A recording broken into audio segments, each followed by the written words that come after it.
Hey, nonprofit visionaries, this is Shalita, the nonprofitista O'Neill, and my mission is to help community organizers and business owners to launch and grow their nonprofit organizations to help rebuild their communities from the inside out. And today we're going to be talking about your nonprofit end of the year checklist. Make sure you like and subscribe, okay? Because it's going to be some good information. So, here we are at the end of the year. Hopefully you've learned some things throughout the year. You've experienced some really great celebrations and things that have happened. And you probably have also learned some lessons.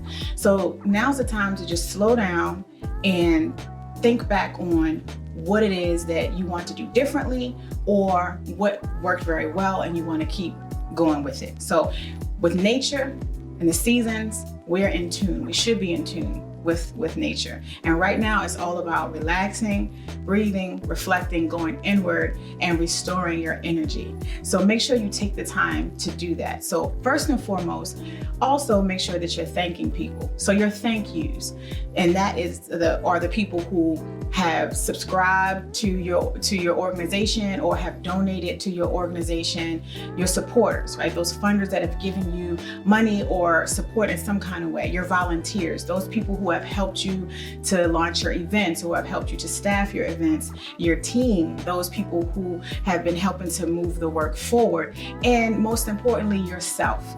Because starting a nonprofit or launching a nonprofit, running a nonprofit is not an easy thing to do.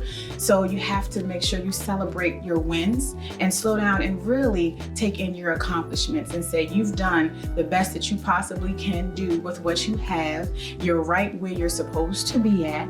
Take it all in and just breathe and say, I did that thing. And hold on to that. Celebrate that. A lot of times we're trying to move to the next thing so quickly. We have another idea we want to implement. We got other people we want to collaborate with. But right now, it's just about slowing down, being thankful and grateful for what you have accomplished and the people who have helped you to accomplish those things. So that's number one. Number two, then delve deeper into the reflection on what have you been able to accomplish? What are some things you're going to do differently next year? How do you want that to look? What are some ideas you might have? But do that in solitude. Just slow down a little bit and give yourself time to breathe and think. That's two.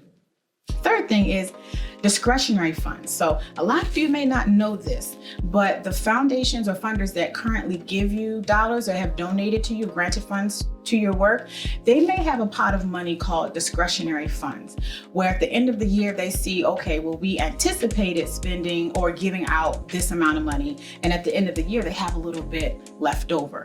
And if you've already built a relationship with them and they already know who you are, then reach out to them. First of all, know how much you actually need or how much you're trying to raise. Let's say you're still $10,000 short of your goal for the year.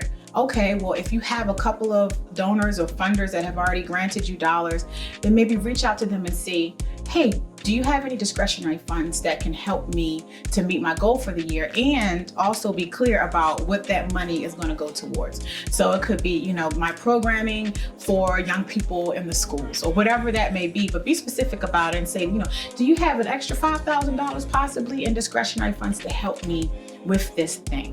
And don't be shy about it. Don't feel any kind of way about you reaching out and asking about it, because they clearly believe in you already. They clearly already supported you. And the only thing they can say is, no, we don't have it.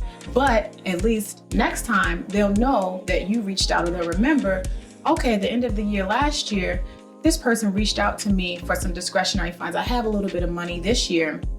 I'm just going to send it their way.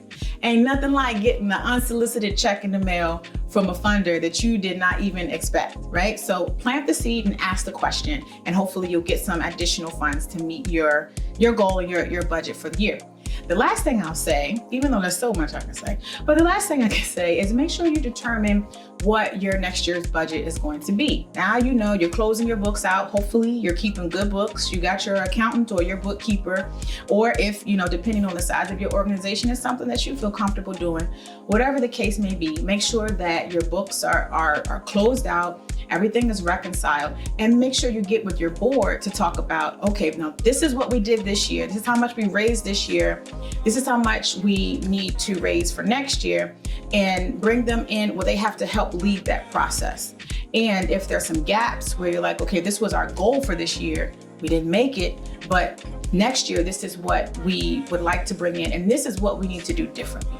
So make sure that your financials, you make your last push for whatever funds you're trying to raise for this year, so that you can go ahead and rest and breathe and really reflect on just all that you've been able to accomplish for this year. All right. So my blessings to you around this holiday season. I hope that it's everything that you want it to be. I hope you do take that time to rest, and I hope you tune in to the next video that I have. If you haven't already, like, subscribe, and share. And until next time, be blessed.